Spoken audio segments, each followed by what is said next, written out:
Assalamualaikum warahmatullahi wabarakatuh.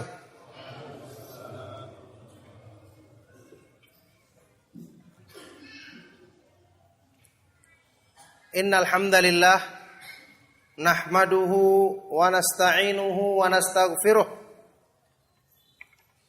wa na'udzu billahi min shururi anfusina wa min sayyiati a'malina. May yahdihillahu fala mudilla lah wa may yudlil fala hadiyalah. Wa asyhadu an la ilaha illallah wahdahu la syarika lah. Wa asyhadu anna Muhammadan abduhu wa rasuluhu. Ya ayyuhalladzina amanu taqullaha haqqa tuqatih wa la tamutunna illa wa antum muslimun. Ya ayuhan nasu taqu rabbakumul ladzi khalaqakum min nafsin wahidah wa khalaqa minha zawjaha wa batha minhuma rijalan katsiran wa nisaa'a wattaqullaha alladzi tasaaluna bihi wal arham innallaha kana 'alaikum raqiba. Ya ayyuhalladzina amanu taqullaha wa qulu qawlan sadida yuslih lakum a'malakum wa yaghfir lakum dhunubakum wa may yuti'illaha wa rasulahu faqad faza fawzan 'azima. Amma ba'du fa inna asdaqal hadits kitabullah wa khairal hadi hadi Muhammadin sallallahu alaihi wa alihi wasallam wa syarral umuri muhdatsatuha wa kullu muhdatsatin bid'ah wa kullu bid'atin dhalalah wa kullu dhalalatin finnar wa ba'du. Alhamdulillah, ma'asyiral muslimin, ma'asyiral ikhwah wal akhwat fi din, azakumullah. Kita bertemu dengan selalu kita memuji Allah Subhanahu wa taala. Kita menyanjungnya atas semua limpahan nikmat dan karunia-Nya. Alhamdulillah, nikmat terbesar yang Allah Subhanahu wa taala anugerahkan kepada manusia. Nikmat mengenal Islam, mengenal iman. Menetapi jalan untuk mendapatkan sebab memperbaiki diri, meningkatkan kualitas iman dengan kita tetap semangat menghadiri majelis ilmu. Alhamdulillah, nikmat besar ini tetap dijaga pada diri kita. Yu'til hikmata may yasha'u wa may yu'tal hikmata faqad utiya khairan katsira. Allah memberikan al-hikmah, pemahaman agama yang bermanfaat kepada siapa yang dikehendakinya. Dan barang siapa yang diberikan kepadanya al-hikmah, maka sungguh dia telah diberikan padanya kebaikan yang sangat berlimpah, kebaikan yang sangat banyak. Alhamdulillah, ma'asyiral ikhwah wal akhwat fi din, azakumullah. Kita bertemu kembali di majelis ini, di masjid yang mubarak ini, berhadapan dengan antum-antum yang semangat dalam kebaikan. Wala nuzaki 'alallahi ahadan. Kita bertemu dalam majelis ilmu setelah tidak terhingga, mungkin tidak terhitung berapa banyak majelis-majelis yang lalu yang telah kita lalui dalam berbagai macam kajian. Baik itu kajian masalah akidah, masalah iman, masalah tauhid, ataupun masalah ibadah, mana yang sesuai dengan sunnah, mana yang tidak sesuai dengan sunnah. Ada pembahasan masalah akhlak, atau pembahasan masalah fikih. Kajian-kajian yang sekian banyak kita lalui, yang sekian banyak telah kita catat, baik dalam buku maupun dalam pikiran kita, pemahaman kita. Yang mana ini semua adalah kenyataan yang sangat menggembirakan. Siapa yang menempuh sebab, insya Allah dia akan meraih akibat yang baik dari sebab yang ditempuhnya. Siapa yang menempuh jalan keselamatan, maka insya Allah dia akan selamat. Oleh karena itu, ini keadaan yang sangat menggembirakan. Akan tetapi, tetap saja menyisakan satu pertanyaan. Setelah itu, apa selanjutnya? Setelah belajar, setelah kita diberikan nikmat bisa menempuh sebab dengan menetapi majelis ilmu, apa hasilnya? Apa faedah yang kita dapatkan dalam kehidupan kita? Inilah pertanyaan yang hendaknya menjadi renungan penting untuk kita semua. Karena kita semua ingin dapatkan keberkahan, kemuliaan dan manfaat ilmu sebagaimana yang Allah Subhanahu wa taala berikan kepada orang-orang yang saleh dan mulia sebelum kita. Pantas kalau kita ditegur setelah sekian lama belajar, ternyata tidak ada perubahan dalam salat kita. Tidak ada perubahan dalam khusyuk kita. Sedikit perubahan dalam semangat kita berlomba-lomba mengejar kemuliaan di sisi Allah. Malah kecintaan kepada dunia, angan-angan yang tinggi untuk urusan-urusan dunia tetap tidak turun-turun juga. Lebih pantas kalau kita ditegur. Sedangkan para sahabat saja radhiyallahu taala anhum ditegur oleh Allah Subhanahu wa taala dalam firman-Nya, "Alam ya'ni lil ladzina amanu an takhsha'a qulubuhum li dzikrillahi wa ma nazala minal haqq." Wala yakunu kalladzina utul kitaba min qablu fatala alaihimul amadu faqasat qulubuhum wa katsirum minhum fasiqun. Belumkah datang waktunya bagi orang-orang yang beriman untuk hati mereka tunduk ketika berzikir kepada Allah Subhanahu wa taala dan kepada apa ya kebenaran yang diturunkan kepada mereka. Dan janganlah mereka berbuat kepada seperti orang-orang ahlul kitab. Ada petunjuk di kalangan mereka. Kitab diturunkan pada mereka. Tapi ketika berlalu masa yang panjang, dalam tafsir dikatakan berlalu masa yang panjang, wastamarrat bihimul ghaflah, dalam keadaan mereka selalu dalam kelalaian. Peringatan ada kok mereka lalai. Akhirnya Allah Subhanahu wa taala jadikan hati mereka tertutup. Faqasat qulubuhum, hati mereka akhirnya menjadi membatu dan kebanyakan mereka menjadi orang-orang yang fasik. Ingat, keadaan ini menimpa mereka padahal peringatan ada di kalangan mereka. Petunjuk turun di kalangan mereka. Makanya di awal ayat diingatkan, antahsya'a qulubuhum li dzikrillah.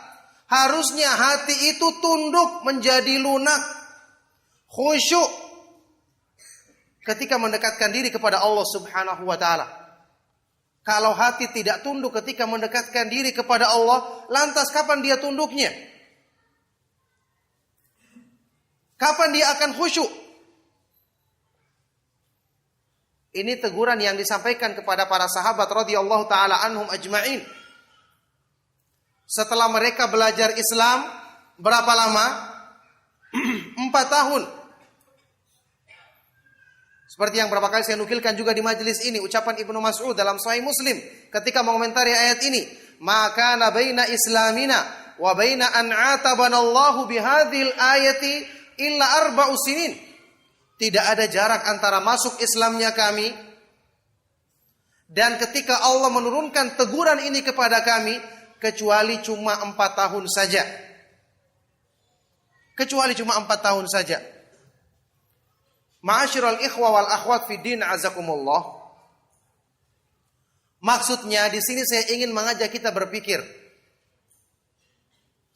Bisa dikatakan setelah sekian lama kita belajar, di rumah pun kita membaca Al-Quran, mungkin tidak terhitung berapa yang kita tamatkan dari Al-Quran. Kita baca dari juz pertama sampai juz 30. Iya kan? Apalagi Ramadan. Di luar Ramadan juga seperti itu. Berapa yang kita hatamkan? Berarti secara perhitungan, petunjuk Allah, insya Allah telah kita kaji lengkap. Iya kan? Orang yang telah membaca Al-Quran dari juz pertama sampai juz 30. Apalagi yang kurang? Semua petunjuk Allah sudah lengkap. Mengikuti kajian-kajian. Tapi pertanyaannya, kenapa kok sholatnya juga belum khusyuk? Kenapa semangatnya berlomba-lomba mengejar kemuliaan di akhirat tidak meningkat? Ketakutannya kepada Allah Subhanahu wa ta'ala, utamanya ketika dia sendirian, tidak juga bertambah. Sehingga muncul pertanyaan, apa yang kurang? Padahal sudah 30 juz dibaca. Tidak ada juz 31, iya kan? Berarti di sini ada satu kesalahan yang segera diluruskan. Utamanya di sini antum yang sering mendapatkan pengajian, sering menghadiri majelis yang dihadiri sekian banyak ikhwah dan akhwat. Mungkin ada yang merasa cukup. Tidak jarang ada yang merasa, saya sudah mengikuti kajian-kajian, berarti bekal saya sudah cukup untuk menghadap Allah Subhanahu wa ta'ala. Padahal, kalau kita baca biografinya orang-orang yang saleh, para nabi dan para rasul alaihi wassalatu wassalam, para sahabat radhiyallahu ta'ala anhum ajma'in, kita akan melihat perbedaan yang jauh antara amal mereka dengan kita. Nah, ini adalah satu kenyataan yang sangat menyedihkan, karena peringatan dari Allah secara kuantitas tidak kurang yang masuk ke dalam telinga kita atau yang kita baca dengan mata kita. Pertanyaannya, kenapa tidak menetap di hati kita? Ma'asyiral ikhwa wal akhwat fi din azakumullah. Masalahnya kita khawatir. Kita khawatir sifat keburukan utama yang ada pada manusia-manusia, seperti orang-orang munafik atau orang-orang kafir, yang di antara mereka juga ada yang mendengarkan peringatan. Tidak asing bagi antum orang-orang munafik di zaman Rasulullah sallallahu alaihi wasallam mendengarkan Al-Quran dibaca, dan mereka paham karena mereka orang Arab, bisa bahasa Arab. Apa kurangnya penyampaian yang disampaikan oleh Rasulullah sallallahu alaihi wasallam, dai yang terbaik alaihi salatu wassalam? Penyampaiannya paling menyentuh. Mereka dengarkan, tapi tidak sampai ke hati mereka karena hatinya tertutup. Sehingga Al-Quran yang merupakan sebaik-baik nasihat tidak nyampe ke hatinya. Makanya Allah Subhanahu wa ta'ala berfirman dalam surat Muhammad sallallahu alaihi wasallam tentang sifat orang-orang munafik yang antum ketahui, afala yatadabbaruna al-Qur'ana am ala qulubin aqfaluha. Apakah mereka tidak merenungkan makna Al-Quran, atau memang hati mereka yang tertutup? Ini penyakit besar. Kalau hati tertutup dan orang tidak berusaha untuk membukanya, atau bahkan tidak sadar, terlena bahwa hatinya tertutup, wal'iyadzubillah. Orang-orang kafir juga Allah sebutkan dengan penyakit yang sama dalam Al-Quran. Fabima naqdihim mitsaqahum la'annahum wa ja'alna qulubahum qasiyah. Disebabkan karena mereka melanggar perjanjian dengan Allah, maka Allah berfirman, kami melaknat mereka, dijauhkan mereka dari rahmat Allah, dan kami jadikan hati mereka tertutup. Kebenaran tidak bisa masuk. Beda dengan orang-orang munafik, orang-orang mukmin yang beriman, yang punya hati yang hidup, terbuka untuk menerima kebenaran. Dan wallahi, tidak ada yang lebih bisa membuka hati melebihi dari petunjuk zat yang menciptakannya. Seandainya hati tersebut masih ada kebaikan padanya.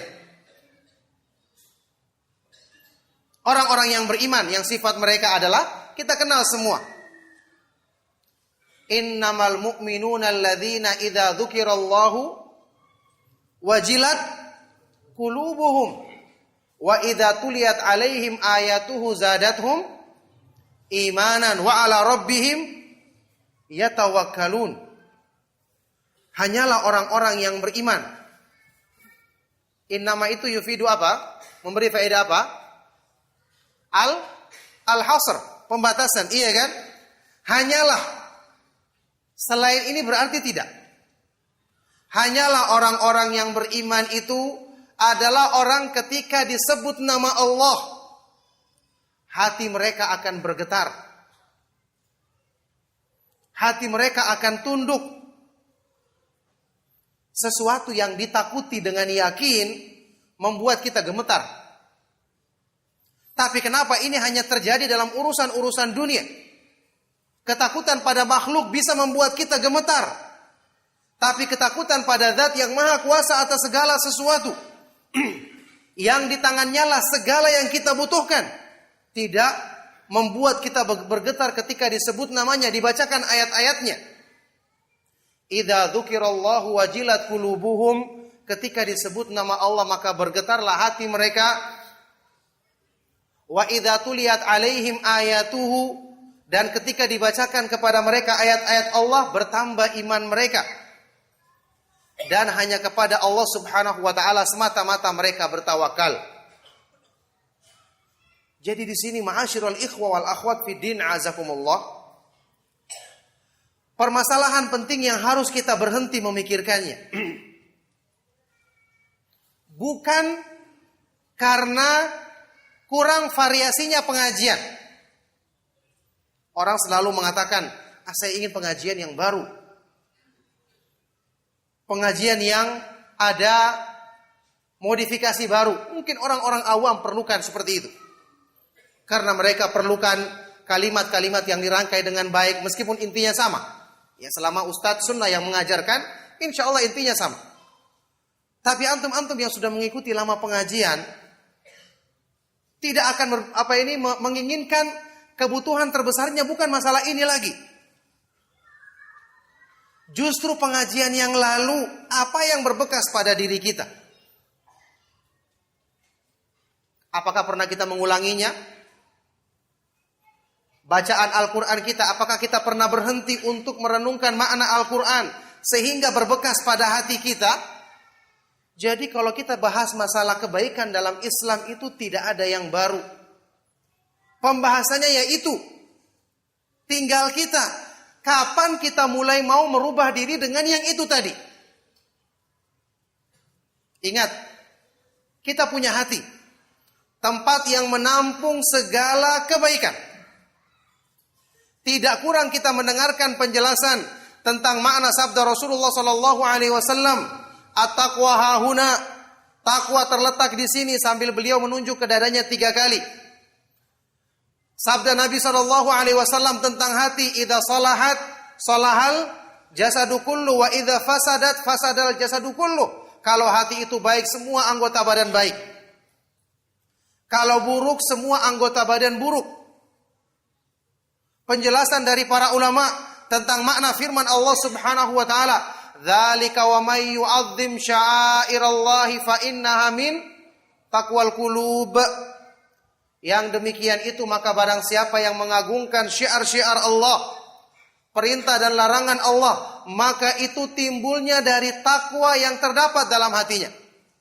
Wa may yu'min billahi yahdi qalbahu. Siapa yang beriman kepada Allah, Allah akan berikan hidayah dalam hatinya. Ini nas-nas yang kita dengarkan, sering kita baca, diulang-ulang dalam kajian. Nah, sekarang permasalahannya, kapan kita mau mulai menjadikan ilmu menyentuh hati kita?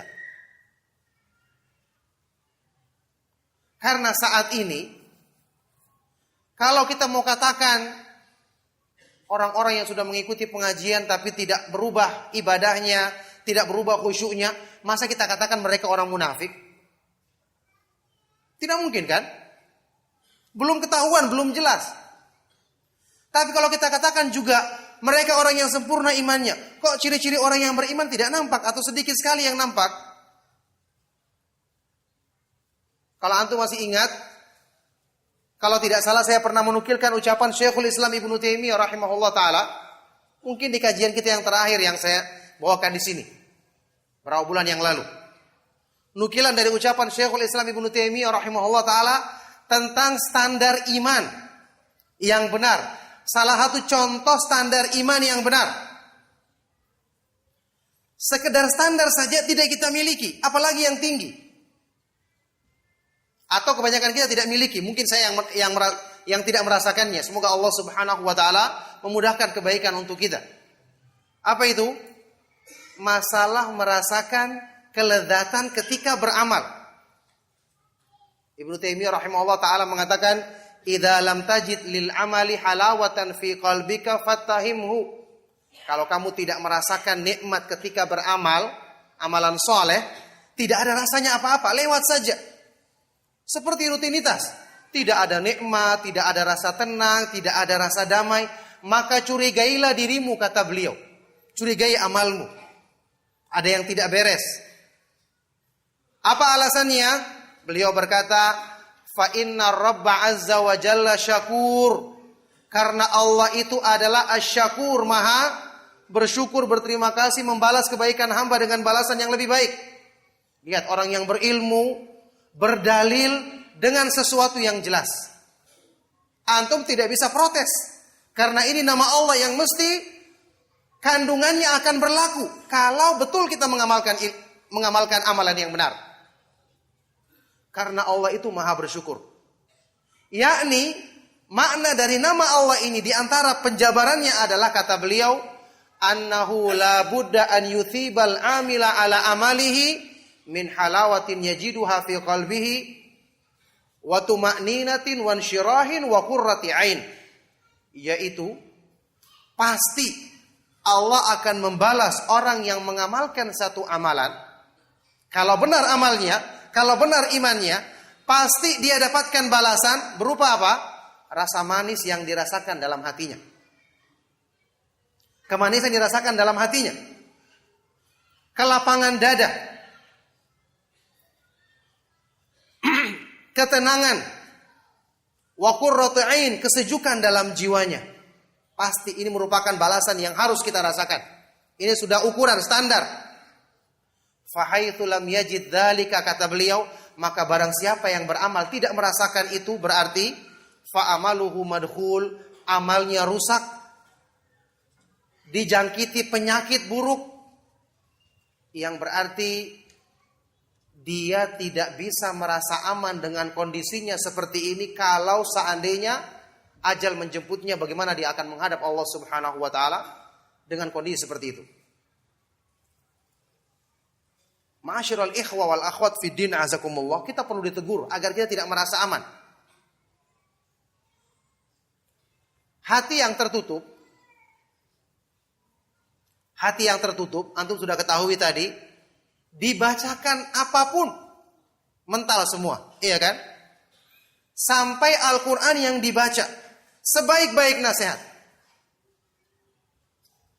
yang menyampaikannya sebaik-baik penafsir Al-Quran, Rasulullah SAW, yang nasihatnya paling menyentuh, apakah bermanfaat bagi orang-orang munafik? Tidak bermanfaat. Permasalahannya di hati. Pendengarannya sehat, Masa mereka tidak dengar? Dengarkan. Bahkan mereka faham. Nah inilah kalau kita menghukumi diri-diri kita, mungkin sulit karena banyak yang tidak faham juga bahasa Arab secara langsung maksudnya. Orang munafik faham. Tapi karena hatinya tertutup, tidak ada yang bisa nempel, tidak ada yang bisa membekas, tidak ada yang bisa mempengaruhi. Dan kenyataan ini atau penyakit hati yang berupa hati yang tertutup ini adalah penyakit terbesar, bencana terbesar, hukuman terbesar yang Allah berikan kepada seorang hamba di dunia.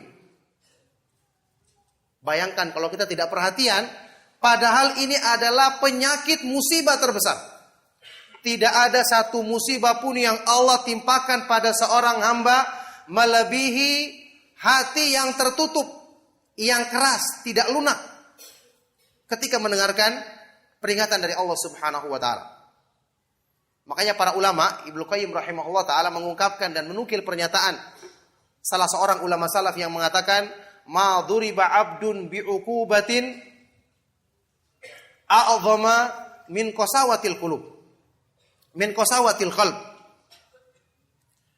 Tidaklah seorang hamba ditimpakan satu musibah, satu keburukan yang lebih besar daripada hati yang tertutup. Wa khuliqatin naru li'idzabatil qalbil qasi. Bahkan neraka itu diciptakan untuk mencairkan hati yang beku.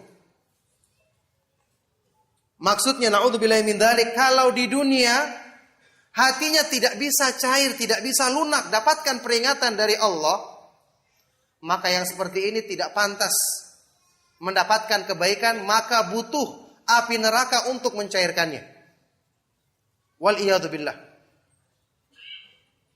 Jadi antum perhatikan di sini nikmat yang Allah Subhanahu wa taala berikan kepada kita dengan banyaknya majelis ilmu, dimudahkannya kita untuk belajar Al-Quran. Wallahi ini merupakan sebesar-besar nikmat yang perlu kita renungkan manfaatnya yang terbesar apa. Ayat-ayat yang sudah kita lewati, coba kita renungkan. Seperti firman Allah Subhanahu wa taala,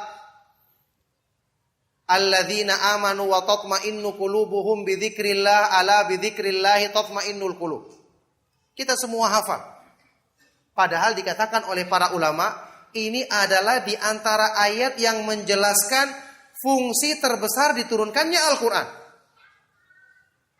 Orang-orang yang beriman dan hati mereka menjadi tenang ketika berzikir kepada Allah. Ketahuilah dengan berzikir kepada Allah hati menjadi tenang. Hati menjadi tenang dengan berzikir. Sehingga ketenangan hidupnya selalu dikaitkan dengan berzikir kepada Allah. Ingat, permasalahan akidah, permasalahan tauhid itu tergambar dari ketenangan hati. Orang yang telah mengenal Allah hatinya tenang. Hatinya diisi dengan perhiasan yang paling indah. Sehingga ketika dia beramal, tidak mungkin dia meniatkannya untuk urusan-urusan dunia yang rendah di hadapannya. Di sini juga perlu kita ingat, ketenangan hati itu yang menentukan segala kebaikan akan bersumber dari hati. Ikhlas, cinta kepada Allah, takut dan berharap, tawakal, ridho billahi rabban, dan semua amal-amal hati lahir dari ketenangan hati. Ketika hati telah bertemu dengan dambaannya, maka memancar darinya kebaikan-kebaikan yang merupakan inti kemuliaan dalam Islam. Makanya jangan berpikir untuk bisa ikhlas kalau seseorang itu belum merasakan ketenangan dalam hatinya dengan mengenal Allah Subhanahu wa taala. Dengan mengenal Allah Subhanahu wa taala. Ingat, Imam Ibnu Qayyim rahimahullah taala menyebutkan bahwa inti dari segala keburukan yang menjadikan urusan seorang hamba semuanya buruk, amalnya buruk, ikhlas niatnya buruk, kemudian yang semua yang bersumber darinya buruk, adalah kembali kepada permasalahan hati yang tertutup atau hati yang lalai. Dan yang kedua, ittiba'ul hawa, hawa nafsu yang selalu diperturutkan. Ini dua penyakit yang selalu berangkaian, yang selalu bergandengan. Allah Subhanahu wa taala berfirman dalam surat Al-Kahfi. Ini pernyataan yang Ibnu Qayyim ungkapkan tadi, beliau berdalil dengan ayat ini. Wala tuti' man aghfalna qalbahu an dzikrina wattaba'a hawahu wa kana amruhu furuta. Dan janganlah kamu mengikuti orang-orang yang kami lalaikan hatinya dari mengingat kami, mengingat Allah, serta dia selalu memperturutkan hawa nafsunya, sehingga urusannya menjadi buruk semua. Amalnya buruk, niatnya buruk, angan-angannya rendah, kecintaannya kepada akhirat lemah, dan semua. Ketika mengomentari ayat ini, Ibnu Qayyim rahimahullah ta'ala berkata, aslu kulli baliyatin wa syarr ya'udu ala syai'aini al-ghaflatu wattiba'ul hawa. Asal dari segala keburukan dan kerusakan kembali kepada dua perkara: kelalaian hati dan hawa nafsu yang diperturutkan. Semua kotoran penyakit hati bersumber dari nafsu. Syaitan bekerja karena dia tahu sumber kebaikan manusia adalah pada hati yang paling sering diserangnya. Fokus utamanya adalah merusak hati dengan menunggangi kendaraan hawa nafsu. Syaitannya terus bekerja, sementara hambanya santai. Perhatian kepada hatinya sangat kurang. Dia merasa cukup dengan apa yang tampak, padahal hatinya digerogoti, sehingga niatnya berantakan. Cintanya kepada Allah Subhanahu wa ta'ala lemah. Bahkan urusan dunia lebih dipentingkannya. Terbukti ketika hamba tersebut dihadapkan pada saat-saat dia harus memilih mendahulukan yang mana, baru kelihatan kenyataan apa yang terdapat dalam hati yang sebenarnya. Maka ini kenyataan, ma'asyiral ikhwa wal akhwat fid din azakumullah. Demikian mengerikannya. Padahal ini bukanlah perkara yang asing. Dengan kita mengikuti banyak kajian-kajian, kita mengetahui fungsinya tauhid, fungsinya keimanan yang benar, pohon iman yang ditanam dalam hati harusnya membuahkan buah-buah yang manis.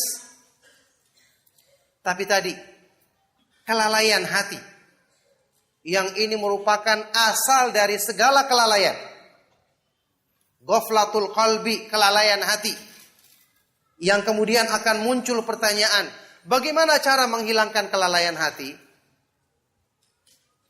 Pertanyaan ini harusnya dari dulu kita tanyakan, dan harusnya sudah terjawab dalam kajian-kajian kita. Pertanyaan ini harusnya sejak dulu kita bahas. Bagaimana cara menghilangkan kelalaian hati? Jawabannya seperti yang saya katakan tadi, tidak ada yang baru. Tidak ada yang baru. Al-Quran itu diturunkan untuk menghilangkan kelalaian hati. Zikir-zikir disyariatkan untuk menghilangkan kelalaian hati. Bahkan kita berdoa kepada Allah, intinya adalah untuk menghilangkan kelalaian hati. Cuma sayang selama ini kita membaca Al-Quran hanya mentargetkan selesai 1 juz, 2 juz, sampai 30 juz. Cuma sayang kita berdoa kepada Allah hanya mentargetkan keinginan saya dipenuhi. Tidak merenungkan makna doa. Akhirnya salat pun juga sekedar menunaikan. Ibadah yang lain pun mengikuti. Tidak ada yang baru. Semua sudah kita pahami. Tetapi kita diberikan sifat merasa cukup. Ini salah satu tipu daya syaitan yang besar. Merasa sudah memiliki bekal yang cukup. Akhirnya Al-Quran pun yang kita baca targetnya hanya sekedar menyelesaikan. Padahal Ibnu Mas'ud radhiyallahu taala anhu mengatakan, wala yakunu hammu ahadikum akhir surah. Janganlah yang menjadi target masing-masing dari kalian sekedar menyelesaikan surat. Lisannya membaca, hatinya lalai karena kandungannya tidak pernah tersentuh hati. Tidak hilang kelalaiannya. Salatnya juga seperti itu, tidak direnungkan makna bacaan dalam salat. Gerakan-gerakannya, kenapa dia ruku, kenapa dia sujud. Sehingga badannya yang bergerak, hatinya tetap lalai. Tidak pernah tersentuh makna salat. Demikian pula berzikir, berdoa seperti itu. Ma'asyiral ikhwa wal akhwat fi din azakumullah. Pertanyaan yang insya Allah kita semua tahu jawabannya. Agama Islam ini diturunkan apakah hanya untuk orang-orang yang sempurna imannya, tapi juga apakah hanya untuk mereka atau juga untuk orang-orang yang lemah iman seperti kita? Kira-kira untuk semua, iya kan? Untuk semua. Kalau orang-orang yang beriman ketika membaca Al-Quran, hati mereka tenang sehingga tidak mau selesai, seperti kata Utsman ibn Affan radhiyallahu taala anhu, "Lau tahurat qulubuna lama syabi'at min kalamillah." Seandainya hati kita bersih, dia tidak akan pernah kenyang, tidak akan pernah bosan untuk terus membaca firman-firman Allah. Orang yang sempurna imannya seperti yang disifati oleh Nabi sallallahu alaihi wasallam tentang salat. Yang ini juga sudah kita bahas berkali-kali. Wa ju'ilat qurratu aini fi shalah. Hadis sahih riwayat Imam Nasa'i dan Imam Ahmad. Dijadikan kesejukan hatiku, penghibur bagi jiwaku ketika aku menunaikan salat. Taib, sekarang pertanyaannya. Kita yang merasakan salat belum seperti itu. Kita membaca juga Al-Quran belum seperti itu. Harusnya antum bertanya, kenapa saya belum seperti itu? Apa ada yang beda antara apa yang kita pelajari dengan mereka yang mereka pelajari? Lah kita selama ini kan berusaha mengikuti manhajnya salaf. Buku yang kita baca juga buku-buku mereka. Tafsir yang kita baca juga tafsir yang bersumber dari ucapan mereka. Kenapa kok hasilnya berbeda? Maka ternyata jawabannya seperti yang saya katakan tadi. Untuk kuantitas mungkin tidak kurang, tapi perbaikan kualitasnya. Ketika saya sebutkan dari tadi masalah kelalaian hati, tertutupnya hati, yang selalu bergandengan dengan ittiba'ul hawa, hawa nafsu yang diperturutkan karena semua penyakit hati bersumber dari bisikan hawa nafsu. Kalau sudah tahu ini, berarti fokus yang terbesar harusnya mengarah kemana? Mengarah kepada perbaikan hati. Dan fungsi terbesar diturunkannya Al-Quran, salah satu fungsi terbesar diturunkannya Al-Quran, yang ini sangat kita butuhkan, adalah menjadi obat penyakit hati. Menjadi obat penyakit hati. Inilah makna firman Allah Subhanahu wa taala yang dijelaskan oleh Imam Ibnu Qayyim rahimahullah taala sebagai ayat yang menjelaskan hikmah terbesar diturunkannya Al-Qur'an dalam ayat yang kita kenal bersama. Ya ayyuhan nasu qad ja'atkum mau'izatum mir rabbikum wa shifaa'un lima fis suduri wa hudan wa rahmatul lil mu'minin. Wahai orang-orang yang beriman, sungguh telah datang kepadamu mau'idhah, sebaik-baik nasihat dari Allah Subhanahu wa taala dalam Al-Qur'an. Dan obat bagi penyakit hatimu serta petunjuk dan rahmat bagi orang-orang yang beriman. Siapa yang memanfaatkan pengobatan Al-Qur'an untuk mengobati hatinya agar tidak menjadi tertutup, agar tidak lalai? Jawabannya sedikit yang melakukan. Banyak yang membaca Al-Quran, tetapi seperti kata sebagian dari ulama salaf, rubba qari'in lil Qur'ani wal Qur'anu yal'anuhu. Banyak orang yang membaca Al-Quran, tapi Al-Quran justru melaknat dia. Dia tidak sadar. Atau seperti kenyataannya orang-orang Khawarij dalam hadis riwayat Imam Muslim. Yaqra'una al-Qur'ana la yujawizu hanajirahum. Mereka membaca Al-Quran tapi tidak melampaui tenggorokannya. Jadinya Khawarij, menyimpang. Padahal Al-Quran yang dibaca. Ketika kita ketahui Al-Quran itu harusnya menyembuhkan penyakit hati, berarti antum harus libatkan hati waktu membaca Al-Quran. Waktu kita berzikir, waktu kita berdoa, waktu kita sholat. Harus ada perenungan. Ini yang akan memperbaiki hati. Ini yang akan menumbuhkan pohon iman dalam hati. Ini yang akan menjadikan perhiasan iman itu sebagai perhiasan yang paling indah dalam hati. Setelah ini baru akan keluar buah-buahnya. Tu'ti ukulaha kullahinin bi'idni rabbiha. Kalau pertumbuhan pohonnya bagus, akarnya kuat, cabang-cabangnya menjulang ke langit, maka pohon iman itu akan mengeluarkan buah-buahnya yang manis, yang indah setiap saat dengan izin Allah Subhanahu wa taala. Jadi permasalahannya saat ini kita harus koreksi cara belajar kita dalam artian lebih banyak lagi melibatkan hati. Antum, kita semua sadar hati kita berpenyakit, ada yang tidak beres. Iman kita yang tidak membuahkan buah-buah yang seharusnya, berarti hatinya sakit. Kalau sakit apa yang dilakukan? Obati. Bagaimana cara mengobatinya? Resepnya diambil dan disentuhkan pengobatannya kepada hati. Berarti apa? Bacaan Al-Quran jangan terburu-buru. Harus sudah dibiasakan, jangan membanggakan kuantitas. Apa yang kita pelajari dari para ulama salaf tentang cara membaca Al-Quran, diulang-ulang, ya kita praktekkan. Seperti ucapannya imam yang terkenal, Abu Abdurrahman As-Sulami dari kalangan tabi'in. Bagaimana beliau menceritakan ketika mengambil Al-Quran dari para sahabat Abdullah bin Mas'ud dan yang lainnya. Akhadna hadzal Qur'an an qaumin akhbaruna annahum kanu idza ta'allamu asyra ayatin lam yatajawazuhunna ilal asyril ukhar hatta ya'lamu ma fiha.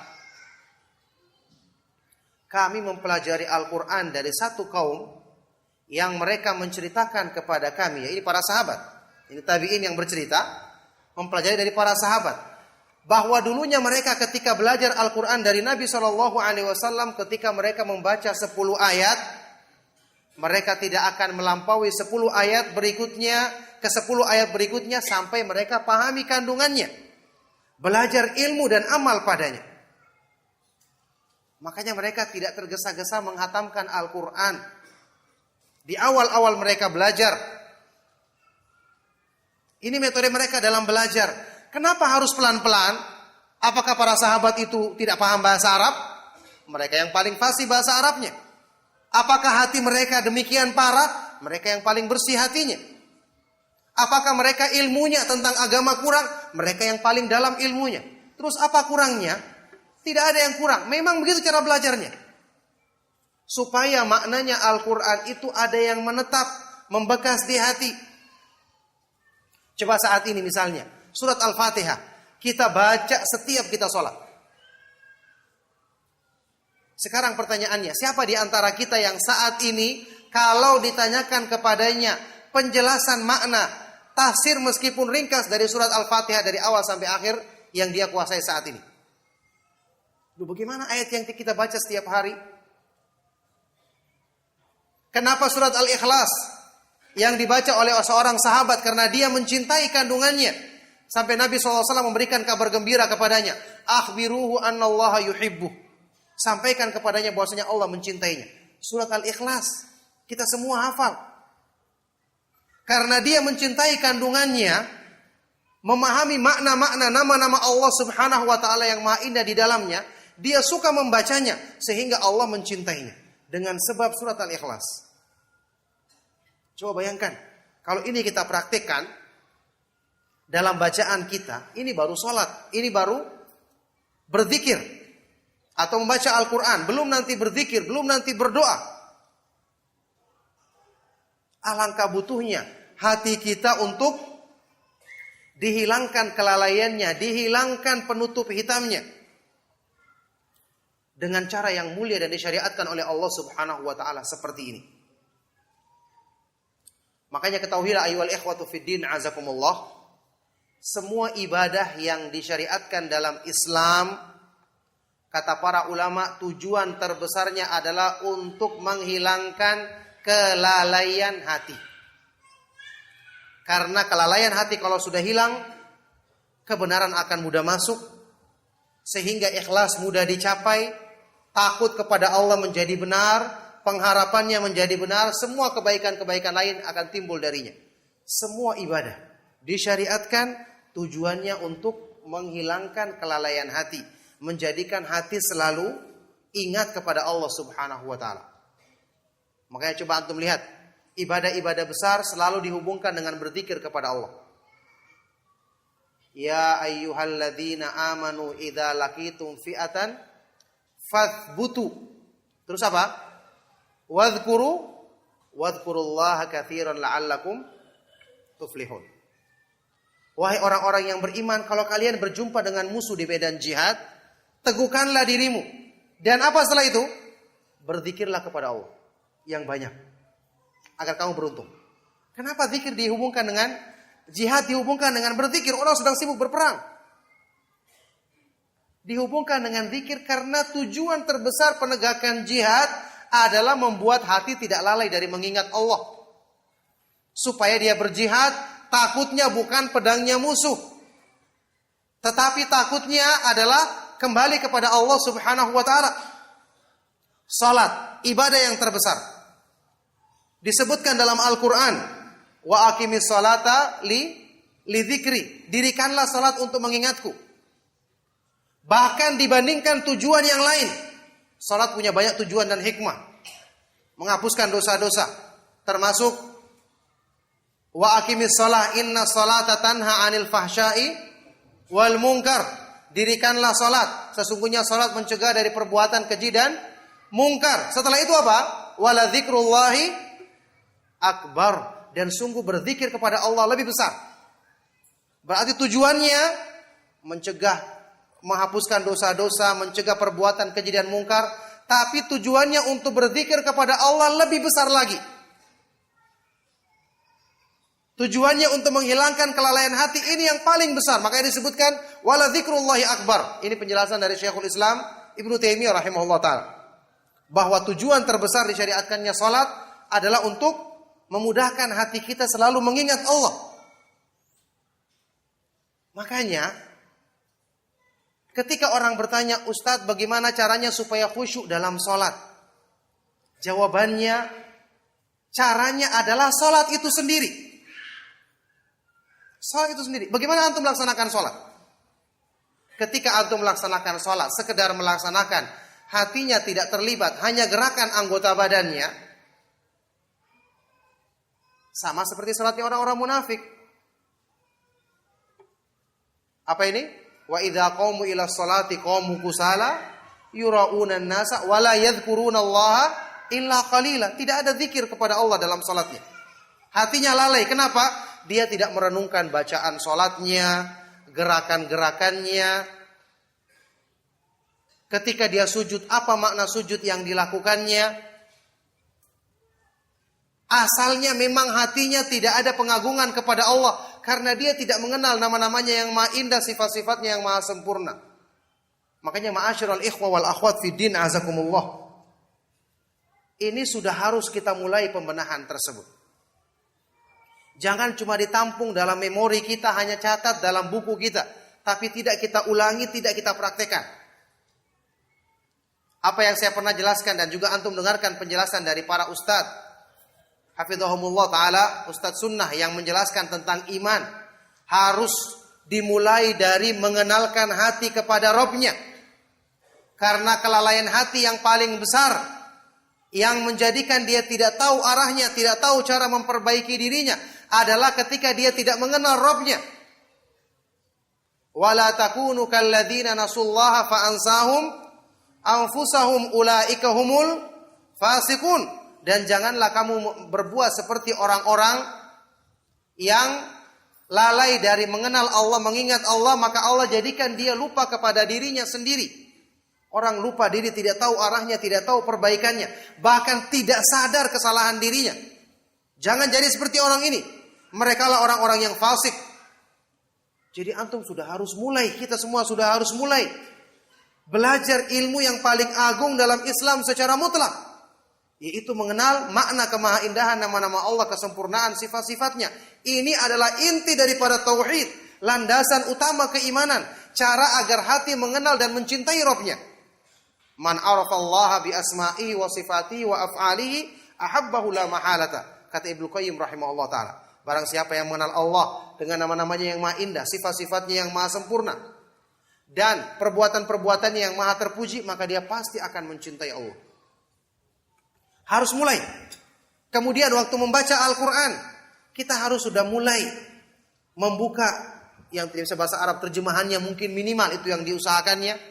Dan mulai harus target masing-masing kita belajar bahasa Arab, supaya rasakan indahnya Al-Quran ketika dibaca. Buka tafsir, supaya waktu ayat yang kita baca meskipun sedikit dalam sehari, tapi ada yang membekas petunjuknya. Ini cara belajarnya para ulama salaf. Makanya metode yang seperti ini kita sudah harus hidupkan dalam diri kita. Salat yang kita laksanakan sehari-hari, 5 waktu yang wajib, apalagi salat-salat sunnah, kita harus sudah pikirkan, apa sih keterangan dari para ulama Ahlus Sunnah wal Jamaah tentang hikmahnya salat, kenapa saya sujud. Seperti yang saya pernah terangkan, orang sujud, dia merendahkan diri dengan perendahan diri yang sempurna. Dia renungkan, saya merendahkan diri, berarti memang hamba itu adalah harusnya selalu tunduk kepada Allah. Renungkan itu dalam hati. Kemudian kita berzikir, Subhana rabbiyal a'la, maha suci Allah yang maha tinggi. Berarti segala ketinggian adalah ada pada Allah. Segala kesempurnaan, kemuliaan adalah miliknya. Sedangkan kerendahan, ketergantungan dan kebutuhan adalah milik kita. Renungkan makna itu. Ini sudah melahirkan ubudiyah yang sempurna dalam hati. Baru merenungkan sujud saja. Itu yang kita pelajari dalam ibadah kita. Jadi ada yang membekas setiap kita laksanakan sholat. Ada yang memperbaiki iman kita, supaya fungsi daripada ibadah yang disyariatkan untuk menyempurnakan ibadah atau menyempurnakan iman manusia terasa pada diri kita. Jadi ma'asyiral ikhwa wal akhwat fi din azakumullah, sekali lagi tidak ada yang baru, yang ada adalah perlu perbaikan. Perlu meningkatkan kualitas, perlu mengulangi pelajaran kita, kemudian bersabar menundukkan hawa nafsu untuk mengamalkannya. Maka semoga Allah Subhanahu wa taala menjadikan nasihat yang saya sampaikan di malam hari ini menjadi bermanfaat untuk kita semua, dan semoga Allah Subhanahu wa taala memudahkan kita untuk selalu mengambil sebesar-besar manfaat dan kemuliaan dari petunjuk yang diturunkannya kepada Rasulnya Shallallahu Alaihi Wasallam. Sekali lagi, ma'asyiral ikhwa wal akhwat fid din azakumullah, seorang yang telah dianugerahkan taufik untuk belajar sunnah, mengenal Al-Quran dengan tafsir dari para ulama salaf, membaca hadis dengan penjelasan para ulama, subhanallah, sebab kebaikan apa lagi yang kurang pada dirinya? Jalan kemuliaan apa lagi yang kurang ada di hadapannya? Cuman sekarang pertanyaannya, kenapa kita telah tahu jalan ini tapi hasilnya tidak seperti apa yang terlihat pada amalan, ketaatan, berlomba-lomba dalam kebaikan yang tercermin dalam perbuatan para ulama salaf, para sahabat radhiyallahu taala anhum ajma'in, apalagi para nabi dan para rasul alaihi wassalatu wassalam yang kita baca dalam biografi mereka. Jadi apa yang kita tempuh dalam semangat menuntut ilmu, alhamdulillah ini insya Allah sudah benar. Tapi tahapan berikutnya yang perlu kita bersabar lagi. Renungkan ilmu, dalami makna ilmu, jadikan ilmu itu jangan hanya menyentuh lisan kita. Jangan hanya pengaruhnya terlihat pada anggota badan kita, tapi penyakit hati, kelalaian hati, ini yang justru paling penting untuk diusahakan agar tersentuh dengan pengobatan dari ilmu, amalan-amalan, ibadah-ibadah, bacaan Al-Quran, sholat, zikir, dan doa maupun ibadah-ibadah yang lainnya yang kita laksanakan dalam kehidupan sehari-hari kita.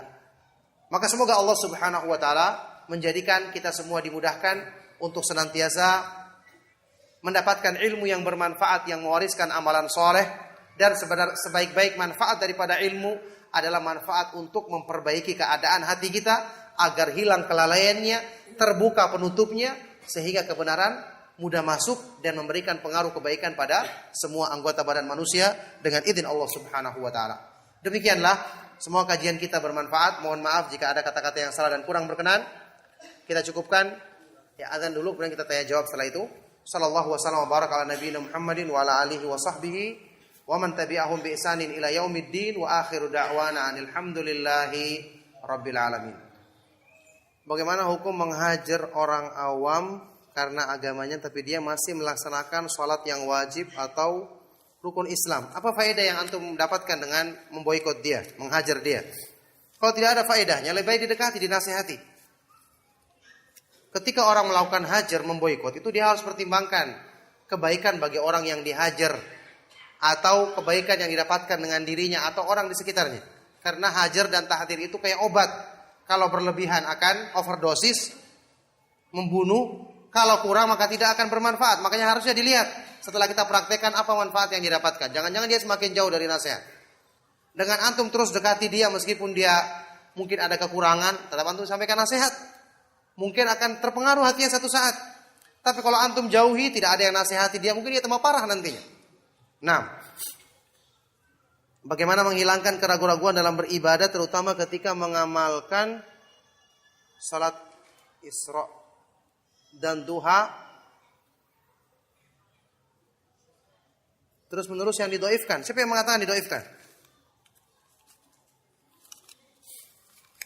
Boleh kita lakukan. Tidak perlu ragu, karena kalau hadisnya sahih tentang pelaksanaan salat duha, kemudian salat isyraq, bukan isra, salat isyraq, ya. Isyraq gitu ya, pakai shin. Kemudian qaf terakhirnya, matahari terbit. Itu karena hadisnya sahih, riwayat Tirmidzi dan yang lainnya, dan dipraktikkan oleh Nabi SAW dalam amalan beliau. Boleh kita lakukan. Kita lakukan setiap hari atau boleh sesuai kemampuan kita. Hadisnya sahih kita amalkan. Demikian pula salat duha yang rajih itu boleh dilaksanakan terus-menerus, dan itu pendapat yang terkuat dari pendapat para ulama dalam masalah ini. Bolehkah atau apa hukumnya bertakziah setelah mayit dimakamkan? Itu ada hadisnya yang menjelaskan masalah ini. Disahihkan oleh Syekh Al-Albani, dijelaskan dalam kitab Ahkamul Janaiz. Kunna na'uddu al-ijtima'a ala ahlil mayyiti wa sani'ata ta'ami ba'da dafni minan niyahah. Dosa besar hukumnya. Kami menganggap berkumpul pada keluarganya si mayit dan dihidangkannya makanan setelah mayat dikuburkan itu termasuk niyahah. Termasuk meratapi mayat yang merupakan dosa besar. Jadi kalau sudah dikuburkan sudah. Jangan kita berkumpul yang itu akan menjadikan mereka teringat kembali, sedih kembali. Kalau sekedar kita ingin menghibur dia, ya pas ketemu di masjid atau ketemu di jalan, tidak perlu dengan harus berkumpul lagi di rumahnya, karena ini akan, kata para ulama, menyebabkan tajdidul huzn, ya, memperbarui kesedihan mereka, membuat mereka mengingat kembali kepada musibah tersebut. Mengenai fitnah di akhir zaman, seorang laki-laki yang paginya beriman dan sore harinya kafir, malamnya beriman, paginya kafir, hatinya mudah berubah karena ia merupakan fitnah manusia yang memiliki potensi untuk berbuat jahat. Apakah setiap kesalahan hati yang terkadang bertaubat lalu salah, lalu bertobat lalu salah lagi, apakah hati yang seperti ini sudah mendapatkan ampunan dari Allah Subhanahu wa taala? Tergantung dari keadaan hati tersebut. Kalau sudah tahu hati itu lemah, bersandar kepada yang maha kuat, yang maha membolak-balikan hati, berdoa kepada Allah. Kemudian kuatkan hati dengan Al-Quran. Al-Quran itu yang akan menguatkan hati. Ilmu, tauhid itu menguatkan hati. Ketika menghadapi fitnah yang semakin besar, harusnya kita semakin semangat mengusahakan sebab-sebab yang menghilangkan kelalaian hati, menyembuhkan penyakit hati, menguatkan hati seperti yang kita bahas tadi. Apakah termasuk ghibah ketika saya bercerita kepada teman saya si A bahwa si B punya sifat sombong dan si A yang juga tahu bahwa si B punya sifat sombong? Ya, kalau dibicarakan di belakangnya termasuk ghibah. Harusnya dinasihatkan kepadanya. Kalau sekedar untuk menyebutkan peringatan supaya orang tidak ikuti, ceritakan tanpa perlu sebut orangnya.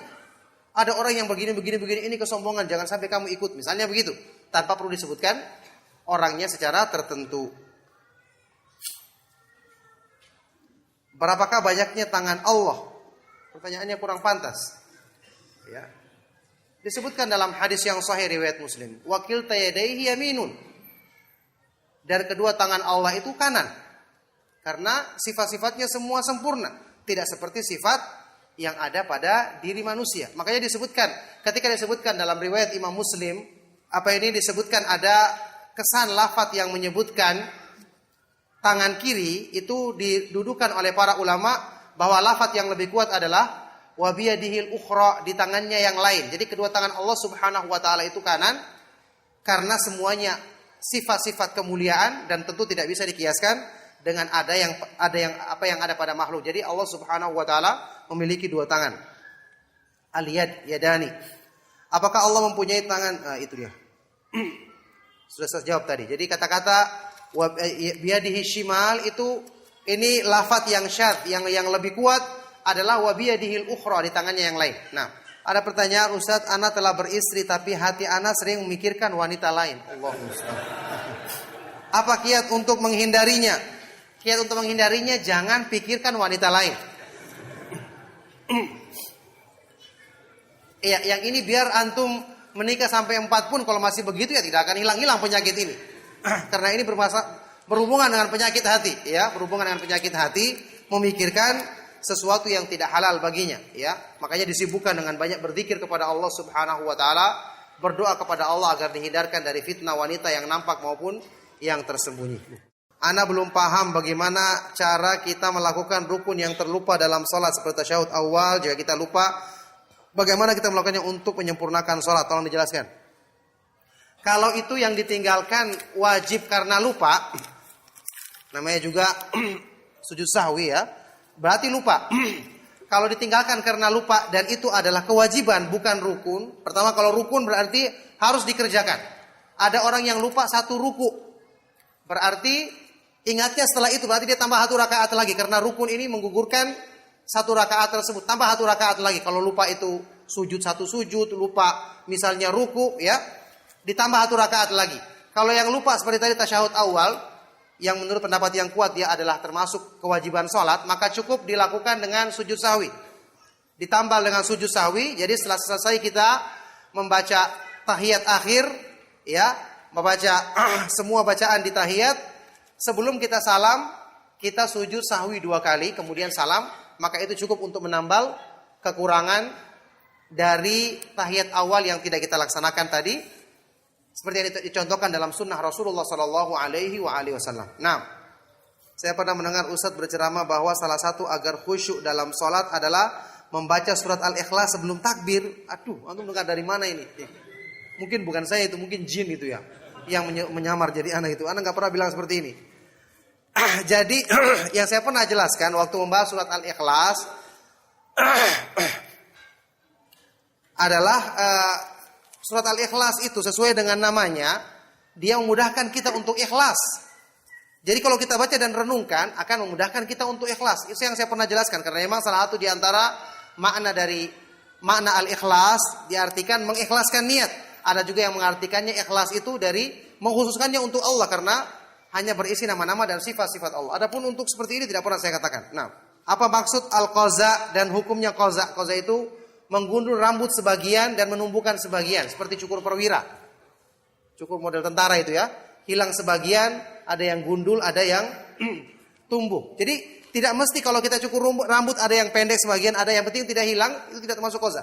Tidak termasuk qaza. Qaza itu kalau ada yang hilang, gundul sebagian, yang sebagiannya tumbuh, maka itu yang termasuk qaza, dilarang.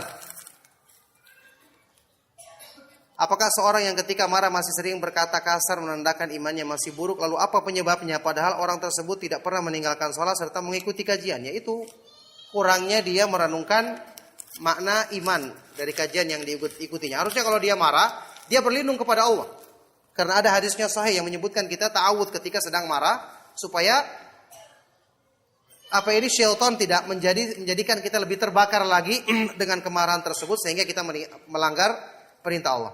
Jadi nasihatnya segera berlindung kepada Allah supaya tidak melakukan hal-hal yang buruk waktu marah. Apakah seorang akan dihukum dengan lalainya hati mereka? Ya jelas ini hukumannya paling besar. Tadi sudah dibilang neraka itu diciptakan untuk mencairkan hati yang lalai, hati yang keras. Apakah dosa-dosa besar juga bisa menjatuhkan seorang dalam kesyirikan? Tentu saja dosa itu menutupi hati. Kalau dilakukan terus-menerus tanpa bertobat, lama-kelamaan menjadi sebab dia terjerumus ke dalam perbuatan yang lebih parah lagi. Naudzubillahi min dzalik. Karena perbuatan dosa itu semakin menutupi hati, lama-kelamaan ketika hatinya tertutup, perbuatan syirik pun akan gampang dilakukannya. Naudzubillahi min dzalik. Adakah doa khusus yang harus kita amalkan ketika untuk melunakkan hati? Doa-doa yang diajarkan oleh Nabi SAW seperti ya muqallibal qulub tsabbit qalbi ala dinik, Allahumma ati nafsi taqwaha wa zakkiha, itu semua doa-doa yang kita baca yang dari sunnah Nabi SAW yang dianjurkan untuk membacanya. Kemudian yang terakhir, alamat kajian sunnah di Kota Makassar itu di daerah Sudiang ya. Ada ikhwan kita di sana, ada Ustadz juga, Ustadz Adi Faisal yang bisa dihubungi ketika ingin mengetahui kajian sunnah di sana dan ustadz-ustadz yang lain. Barakallahu fikum. Cukup ya. Kita akhiri. Subhanakallahumma wa bihamdika asyhadu an la ilaha illa anta astaghfiruka wa atubu ilaik. Wassalamualaikum warahmatullahi wabarakatuh.